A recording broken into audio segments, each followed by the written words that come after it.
वंदे को मातरम साथियों।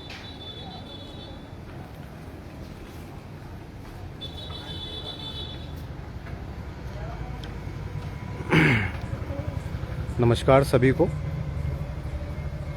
अभी एकदम लाइव आया हूँ। आज कोटा में मैं एक ऐसे संत से मिलने आया हूँ जो 18 वर्ष से पाँव पर खड़े हुए हैं। वह खड़े रहते हैं, सोते भी खड़े हुए हैं, और मतलब सोते भी आप ताजुब करेंगे कि वो खड़े खड़े सोते हैं। कुछ पकड़ रखा है उन्होंने, एक रस्सी का बंधा रखा है, उससे वो खड़े होकर ही सोते हैं। खाते खड़े हुए हैं, पूजन खड़े हुए, मतलब ताजुब है, हठ योग जिसको बोलते हैं। तो ऐसे संत के मैं दर्शन करने आज यहाँ पर आया हूँ।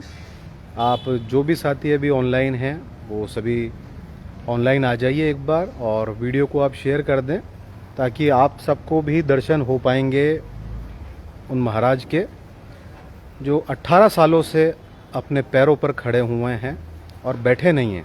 तो ये बहुत बड़ी बात है। ये भारत की तपोभूमि ऐसे ही नहीं, इसकी महानता है। इसके तप के पीछे बड़े बड़े संतों का तप और आशीर्वाद है कि भारत वो तपोभूमि है जहाँ पर विदेशी भी आकर के भारत की भूमि को चूमते हैं। तो उसके पीछे यही राज है। मैं आया हूँ, अभी आपको दर्शन कराता हूँ। ये गौशाला है जहाँ पर जो बैल, छोटे छोटे गायां जो दूध नहीं देती है, वो यहाँ पर है। और मैं अब सीधे आपको बिना समय खराब करे अंदर लेके चलता हूँ। ये बालाजी का मंदिर है, यहाँ पर पंचमुखी बालाजी, और मैं अब सीधे आपको लेकर चल रहा हूँ उनके दर्शन कराने। जी हाँ, ये बालाजी का मंदिर है। और बहुत ही बड़ी बात है साथियों कि जिन संत के आप दर्शन करने जा रहे हैं वो इतने वर्षों से कैसे उनका तप है कि वो खड़े हुए हैं, ये बहुत बड़ी बात है। तो मैं सीधे लेके चल रहा हूँ आपको उनके दर्शन कराने। जय माता दी पारस जी। आप सभी लोग इस वीडियो को एक तो शेयर कर दें, और मैं आपको सीधे अब उनके गुरु जी के दर्शन कराता हूँ।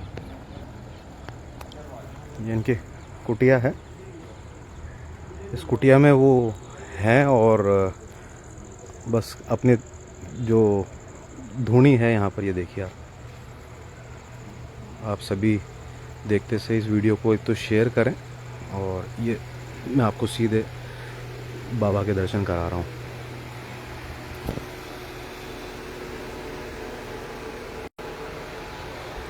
मैं आपको सीधे दर्शन करवा रहा हूँ बाबा के।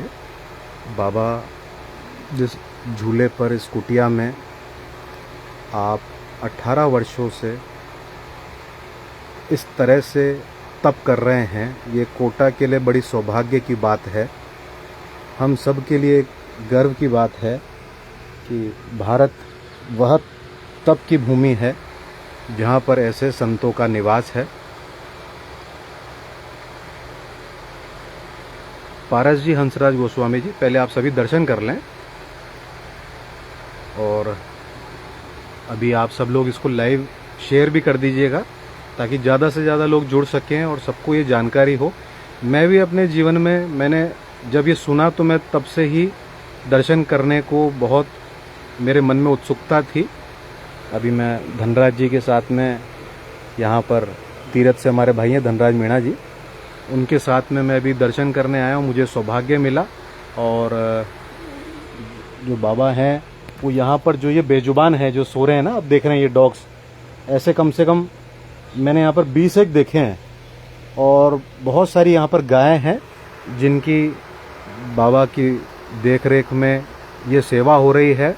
और 30-35 वर्षों से ये कोटा के बालिता में इनका आश्रम है, ये स्थान है जहाँ पर इनकी तप से, ईश्वर के आशीर्वाद से ये तपोभूमि जो है ये इतनी भक्तिमय, इतनी ऊर्जा से भरी हुई है कि मुझे भी आज दर्शन करने का सौभाग्य मिला। तो मुझसे रहा नहीं गया कि कम से कम जो हंसराज जी, मैंने नाम वीडियो के उसमें लिखा है बाबा का, क्योंकि एक तरह से बाबा खड़े हुए हैं। नागा महाराज हैं, नागा महाराज हैं, और जूना अखाड़ा से हैं और आप 18 वर्ष से इसी तरह से तप कर रहे हैं। आप अगर, सबसे बड़ी बात है, आप कहीं पर जाते भी हैं, आपका एक स्थान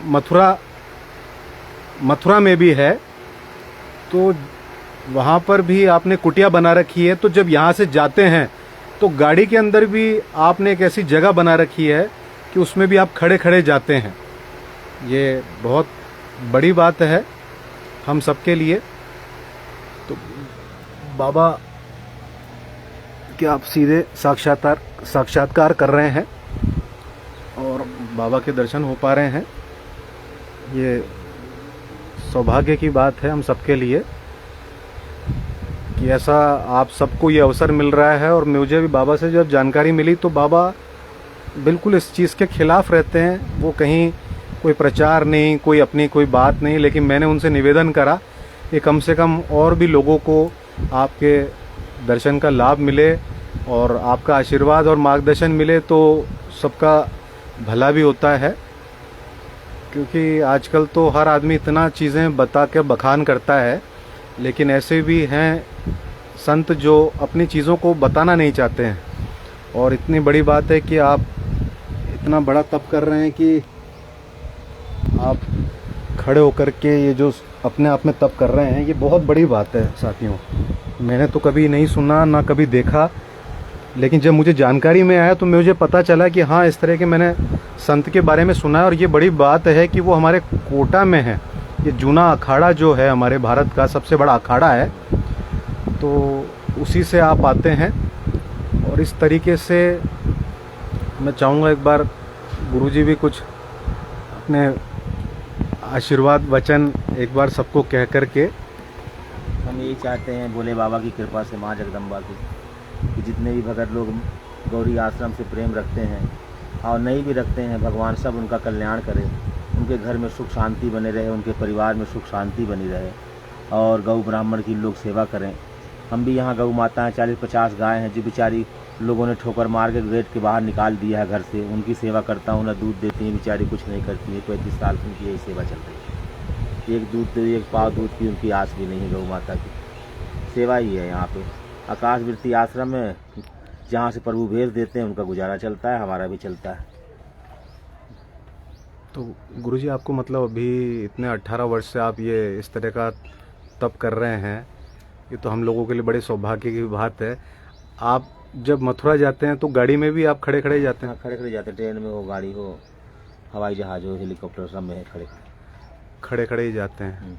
आप सोते भी खड़े खड़े ही हैं ऐसे करके। इसमें अभी मैं आया तो बाबा अभी भी नींद में ही थे और इसी तरह से मैंने इनसे भी क्षमा मांगी, क्योंकि मैं दिन में आया तो बाबा अभी थोड़ा इसी तरह से लेटे हुए थे इसी के ऊपर। इन्होंने अपना बिस्तर इसी तरीके से बना रखा है। ये खड़े खड़े ही मतलब इनका नीचे रहेंगे जमीन के। जी गुरुजी, पैर तो नीचे ही रहेंगे ये। हाँ, ऊपर नहीं जाएंगे, जमीन से टच रहेंगे। अब सोना है, बस पैर जमीन पे रहते हैं। और बस इनका जो गुरुजी ने, बाबा ने जो अब मन में संकल्प ले रखा है, आपके जो गुरुजी हैं वो कहाँ विराजते हैं? वो भी काशी में है। काशी में। उनका क्या स्थान का नाम है बाबा? उनका नाम पंचानंद महादेव। पंचानंद महादेव राजघाट पे है। राजघाट पर पंचानंद महाराज जी, पंचानंद महादेव, पंचानंद जी महादेव, ये अपने काशी में पड़ते हैं? हाँ, काशी में। अच्छा, तो मुख्य जो आपके गुरुजी हैं वो वहाँ पे विराजते हैं? काशी। जी गुरुजी। ऋषिकेश में भी उनका आश्रम है, काशी में भी है, कलकत्ता में भी है। कलकत्ता में भी है। सब गंगा किनारे है। गंगा किनारे, तीनों गंगा किनारे। और मथुरा में कहाँ पर है गुरुजी? मथुरा में ये क्या कहते, मानसी गंगा के पास। मानसी गंगा के पास में? किस जगह? मानसी गंगा के पास में बागड़ी प्याऊ पड़ता है, तिराहा पे है। अच्छा, उस तिराहे पर आपका वो आश्रम है। वहाँ पर भी आप बीच बीच में जाते रहते हैं? कुटिया बनाया है भजन करने के लिए, तो वहीं अपना चले जाते हैं। 2-4 महीना वहीं आनंद लेते हैं, भजन करते हैं, फिर यहाँ कोटा चले जाते हैं। बहुत बड़ी बात है कि हम सबके लिए ये एक बड़ी सौभाग्य की बात है, कोटा वासियों के लिए, कि मतलब संतों को जो सच्चाई है उनको ढूंढना पड़ता है। और वो कभी लोगों के बीच में इस तरीके से, अभी जैसे आप देख रहे होंगे, मैं अभी काफ़ी देर से गुरुजी से बात भी कर रहा था, तो वो नींद में ही थे, लेकिन वो इस तरह से लेटे लेटे ही, तो मेरे को थोड़ा सवेरे आना था लेकिन मैं आ नहीं पाया और अभी आया हूँ। तो इसी तरह से वो सोते सोते उनकी बात भी हो गई और अभी उनकी जो दिनचर्या, पूजा पाठ, ध्यान, जो उनका कर्म क्षेत्र है, यहाँ पर सेवा है, माता जी का मंदिर है, बालाजी का है, जो यहाँ पर श्वान है, यहाँ पर गौ माता है, वो गोवंश है जो दूध नहीं देते हैं। अभी मैं यहाँ पर आया तो गुरुजी ने निकाल कर पैसे दिए और किसी को भेज करके दूध मंगवाया बाहर से। ये बहुत बड़ी बात है। आपने जितनी भी गौशालाएं देखी होंगी तो वहाँ का दूध, घी सब काम आता है, आना भी चाहिए खैर, लेकिन यहाँ पर एक भी ऐसी मैंने गोवंश नहीं देखी जो दूध देती हूँ। सब छोटे गोवंश हैं पहली बात तो, और उस दशा में है जो वो दूध देने की स्थिति में नहीं है। कोई गाय बांझ है, बैल हैं, बछड़े हैं, केड़े हैं, तो ये बड़ी बात है। वरना आज की स्थिति में तो केड़े बेचकर पेड़े खाने में विश्वास करते हैं लोग, लेकिन जो सेवा हो रही है, मैं नमन और प्रणाम करता हूँ आपकी सेवा को कि आप इतनी विपरीत, मतलब किसी भी स्थिति परिस्थिति में ईश्वर ही वो रास्ता माध्यम बनते हैं और आप कहीं भी नहीं जाते हैं। और जो भी सेवा यहाँ पर कार्य चल रहे हैं, वो जो भी अच्छे लोग जो भी जुड़े हुए हैं, क्योंकि बाबा का तो जो मुझे जानकारी मिली वो इस तरह से ना तो कहीं जाते हैं, लेकिन सहयोग से, जन सहयोग से ये सब चीज़ें और बढ़नी चाहिए और कोटा शहर के लोगों को दर्शन करने आना चाहिए। तो मैंने आप सबको ये दर्शन करवाए हैं और ये हमारे मीणा साहब का भी बहुत बहुत धन्यवाद कि आप तीरथ रहते हैं और आपने मुझे जब ये जानकारी दी तो मैं आपके साथ में यहाँ पर दर्शन को आया और गुरुजी से मैं, आप और हम सबको मिलने का सौभाग्य मिला है और दर्शन हो गए हैं। और मैं चाहूँगा अगर गुरुजी और कोई आपके विचार या कोई बात हो, संदेश हो। क्या बात करें, इनसे यही कहते हैं कि गऊओं की सेवा करो। हम यहाँ गऊ की सेवा कर रहे हैं, तुम्हारा गऊ की सेवा करो, कल्याण ही कल्याण है तुम्हारा। कोई माई का लाल ऐसा पैदा नहीं हुआ कि जो तुम्हारे काम धंधा को कोई रोक दे, लेकिन गऊ की सेवा तो करनी पड़ेगी। हाँ, गऊ के लिए चारा पानी की सेवा करो। हमको नहीं चाहिए, हमको तो चाहे तुम कुछ भी मत दो, लेकिन गऊ ब्राह्मण की सेवा करो। हाँ, अपने कोटा शहर में और पूरे भारत में सुख शांति बनी रहे, इसीलिए हम लोग तपस्या करते हैं। अपने लिए नहीं करते हैं, जन कल्याण के लिए करते हैं कि गौ ब्राह्मण भगत जगत सुखी रहे, आनंद करें, मौज करें। अब भगवान ओम नमः शिवाय, नमः शिवाय लोग सब पढ़ते रहें, कल्याण हो इनका। बहुत ही अच्छी बात है गुरुजी, आपने आपके आशीर्वचन कहे और सबको एक संदेश दिया सकारात्मक कि आप सब गौ की सेवा करें और आप पूरे भारत के अंदर भारत के विकास के लिए, भारत की उन्नति के लिए गौ की सेवा करें, क्योंकि 33 कोटि जिनके अंदर देवता का निवास होता है, आज जो उनकी दुर्दशा है कहीं ना कहीं उसी के कारण मनुष्य की और इंसानों की, और मैं तो कहता हूँ विश्व के अंदर जितनी भी अशांति फैलने का कारण है, मैं तो मुख्य ये मानता हूँ कि जो क्रूरता जो हम बेजुबानों के साथ कर रहे हैं ना, उसका दुष्परिणाम भी सृष्टि प्रकृति के साथ आज हम मनुष्यों को भी झेलना पड़ रहा है। तो गुरुजी ने जो अपने आशीर्वचन में हमें संदेश दिया, हम सबको उसकी पालना करनी चाहिए और हम सबको ये सौभाग्य मिला कि गुरुजी के दर्शन हमारे को करने को मिले। बस अब शायद अभी दीप ध्यान का भी समय हो चुका है, तो मैं इस वीडियो को अब विराम देता हूँ। आप जिसने भी ये वीडियो देखा है, देख रहे हैं, उन सभी से अपील करता हूँ आप ज़्यादा से ज़्यादा इसको शेयर करें। और जब भी आप आएँ तो ये बालिता में, जब आप कोटा कुन्हाड़ी के अंदर बालिता सब्जी मंडी से अंदर होते हुए आप आएंगे तो ये स्थान किस, गौरी आश्रम किसके नज़दीक हुआ है? शीतला माता का मंदिर है, शीतला माता मंदिर के नज़दीक पड़ता है गौरी आश्रम। तो आप सब भी यहाँ पर जब भी आएँ तो आप दर्शन कर सकते हैं, गुरुजी का आशीर्वाद प्राप्त कर सकते हैं। इसी के साथ में सभी को वंदे को मातरम, जय श्री राम। और मैं अब इस वीडियो को भी करता हूँ ताकि अब गुरुजी अब उधर मंदिर पर अभी जाने का समय हो चुका है। आप सभी इसको शेयर कीजिएगा और फिर अगले वीडियो में जल्दी आपसे बात करता हूँ, मुलाकात करता हूँ। सभी को मेरा नमस्कार।